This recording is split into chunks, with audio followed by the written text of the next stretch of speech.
Meerut murder case, प्यार, धोखा और 15 टुकड़ों में बंटी लाश। क्या कोई इंसान इतना बेरहम हो सकता है कि अपने ही पति को मौत के घाट उतारने के बाद उसके शरीर के टुकड़े टुकड़े कर दे? क्या मोहब्बत के नाम पर कोई इस हद तक जा सकता है कि रिश्तों का कत्ल कर डाले? यह कहानी मेरठ के सौरभ कुमार राजपूत की है, जो मर्चेंट नेवी में तैनात थे। उन्होंने अपनी पूरी जिंदगी मेहनत करके एक अच्छा जीवन बनाया, लेकिन शायद उन्हें यह नहीं पता था कि उनके घर में ही उनके खिलाफ एक साजिश रची जा रही है। उन्होंने अपनी पत्नी से बेइंतहा प्यार किया, लेकिन वही पत्नी उनकी जान की दुश्मन बन गई। मुस्कान रस्तोगी एक साधारण सी दिखने वाली महिला, जिसने शादी के बाद सौरभ के साथ कई साल बिताए, लेकिन समय के साथ उसकी जिंदगी में एक और शख्स आ गया, साहिल शुक्ला उर्फ मोहित। जब मुस्कान का झुकाव साहिल की तरफ बढ़ने लगा, तो उसने अपने ही पति को रास्ते से हटाने का प्लान बना लिया। एक खूनी साजिश का जन्म।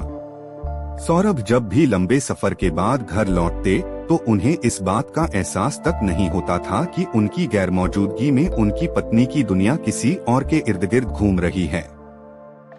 मुस्कान और साहिल का रिश्ता गहराता चला गया, और फिर एक दिन उन्होंने फैसला कर लिया कि सौरभ को मारना होगा। लेकिन ये हत्या कोई साधारण मर्डर नहीं थी। यह एक सोची समझी, बेरहमी से की गई हत्या थी। मुस्कान ने सौरभ को मारने के लिए एक प्लान बनाया। उसने साहिल से कहा कि वो उसकी मदद करे, और फिर दोनों ने एक रात सौरभ को हमेशा के लिए खत्म कर दिया।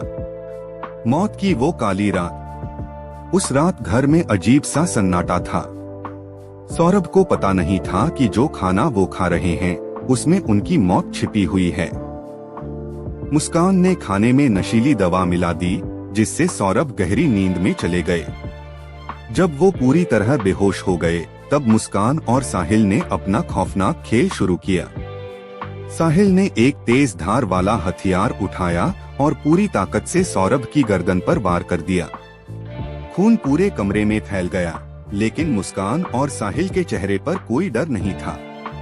एक वार के बाद दूसरा वार, फिर तीसरा, जब तक कि सौरभ की सांसें पूरी तरह थम नहीं गईं। लाश के टुकड़े करने की खौफनाक हिम्मत। हत्या करने के बाद मुस्कान और साहिल के सामने सबसे बड़ा सवाल था, लाश का क्या करें? अगर लाश घर में रहती तो बहुत जल्दी पुलिस तक मामला पहुंच सकता था। इसलिए उन्होंने फैसला किया कि लाश के छोटे छोटे टुकड़े कर दिए जाएं, ताकि उसे ठिकाने लगाना आसान हो। चाकू उठाया गया और सौरभ के शरीर को टुकड़ों में काटने का सिलसिला शुरू हो गया। 1, 2, 3।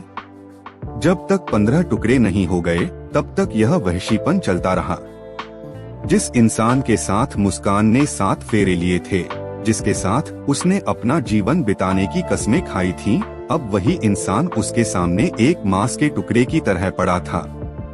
लेकिन न मुस्कान को पछतावा था, न ही साहिल को। कातिल कैसे पकड़े गए? हत्या और लाश को ठिकाने लगाने के बाद मुस्कान को लगा कि उसने अपने सारे गुनाह छुपा लिए हैं। लेकिन कानून के हाथ बहुत लंबे होते हैं। जब सौरभ की कोई खबर नहीं मिली, तो उसके परिवार वालों को चिंता हुई। उन्होंने पुलिस में शिकायत दर्ज कराई। पुलिस ने जब जांच शुरू की, तो कई चौंकाने वाले खुलासे हुए। एक सीसीटीवी कैमरों में साहिल का मूवमेंट रिकॉर्ड हुआ था। 2 मुस्कान के फोन में साहिल के साथ ढेर सारी बातचीत के सबूत मिले। 3 घर में साफ सफाई के बावजूद खून के कुछ निशान पुलिस को मिल गए। जब पुलिस ने मुस्कान से सख्ती से पूछताछ की, तो उसका झूठ ज्यादा देर तक टिक नहीं पाया। पहले उसने बहाने बनाए, लेकिन आखिरकार वो टूट गई और पूरी कहानी कबूल कर ली। कैसा था मुस्कान और साहिल का हश्र? मुस्कान और साहिल को गिरफ्तार कर लिया गया। अदालत में उनके खिलाफ पुख्ता सबूत पेश किए गए। जब जज ने फैसला सुनाया, तो कोर्टरूम में मौजूद हर इंसान यह सोच रहा था कि कैसे एक पत्नी इतनी बेरहम हो सकती है। दोनों को कड़ी से कड़ी सजा सुनाई गई। आज मुस्कान और साहिल जेल की सलाखों के पीछे अपनी जिंदगी काट रहे हैं, लेकिन यह कहानी हमें एक बड़ा सबक सिखाती है। यह कहानी हमें क्या सिखाती है? एक, भरोसा हर रिश्ते की बुनियाद होती है। अगर किसी रिश्ते में कोई समस्या हो तो उसका हल बातचीत से निकल सकता है। हत्या कभी भी किसी समस्या का समाधान नहीं हो सकती। दो, गलत रास्ते का अंजाम हमेशा बुरा होता है। मुस्कान और साहिल को लगा था कि वो बच जाएंगे, लेकिन सच कभी छिपता नहीं। तीन, कभी भी किसी पर आंख बंद करके भरोसा मत करो।